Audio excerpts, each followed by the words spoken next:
పురాణాలు చెప్పే వ్యక్తి సర్వోత్తముడు. అటువంటి వారిని నిందించకూడదు. పుణ్యకార్యాల్లో జొన్నలు, వెల్లుల్లి, ఉల్లి, చద్ది పదార్థాలు తినకూడదు, ఉపయోగించకూడదు. కాళ్ళు కడుక్కున్నాక తుడుచుకోకుండా తడి కాళ్లతోటి భోజనం చేయకూడదు. తడిసిన బట్టల నీళ్లు ఇతరులపై పడేట్లు విదిలించకూడదు. ఎట్టి పరిస్థితుల్లోనూ ఆత్మహత్య చేసుకోకూడదు. అలా చేసుకున్న వారు కొన్ని వేల జన్మలు పిశాచ జన్మలు ఎత్తుతారు. వికలాంగులై పుడతారు. నోట్లో వేళ్లు పెట్టుకోవడం, గోళ్లు కొరకడం చేయకూడదు. పుష్కర స్నానాదులలో చొక్కాతోటి స్నానం చేయకూడదు. కండువ మాత్రమే ఉంచుకోవాలి. ఆదివారం, శుక్రవారం, మంగళవారం తులసి ఆకులు కోయకూడదు. కూర్చొని తొడలు కాళ్ళు ఊపకూడదు.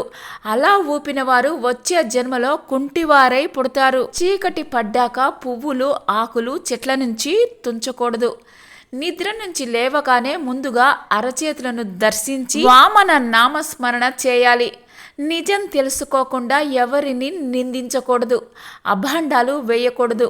అలా చేస్తే అవతలి వారి పాపాలన్నీ అభాండాలు చేసిన వారి తలకు చుట్టుకుంటాయి. శవాన్ని శ్మశానం దాకా మోసినా, శవాన్ని ఇంటి దగ్గర ఉండడానికి అనుమతి ఇచ్చినా స్వర్గానికి వెళతారు.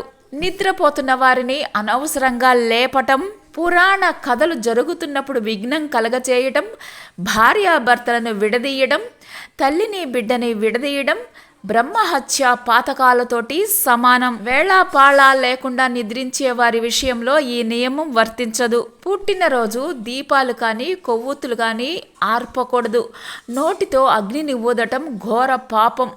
అటువంటి వారు గ్రహణపు మొర్రితోటి మళ్ళీ జన్మలెత్తి దుఃఖాలు పొందుతారు. ఎంగిలి నోటితో గురువుతోటి మాట్లాడకూడదు. ఎంగిలి చేత్తోటి ఏ పదార్థాన్ని చూపించకూడదు. పురాణాలు దానం చేస్తే గొప్ప విద్యావేత్తలు అవుతారు.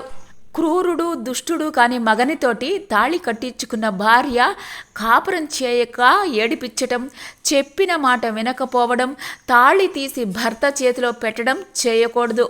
అలా చేసిన స్త్రీలకి 100 జన్మలలో వైధవ్యం కానీ, అసలు పెళ్లి కాకపోవడం కానీ జరుగుతుంది.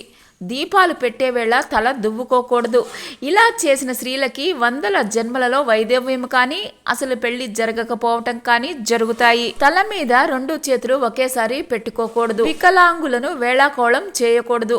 ఒకరి బట్టలు మరొకరు కట్టుకోకూడదు. ఒకరు తీసివేసిన జంధ్యం మరొకరు ధరించకూడదు. సంకల్పం చెప్పకుండా నదీ స్నానం పనికిరాదు. ఒకవేళ చేస్తే నదీ స్నాన ఫలితం రాదు.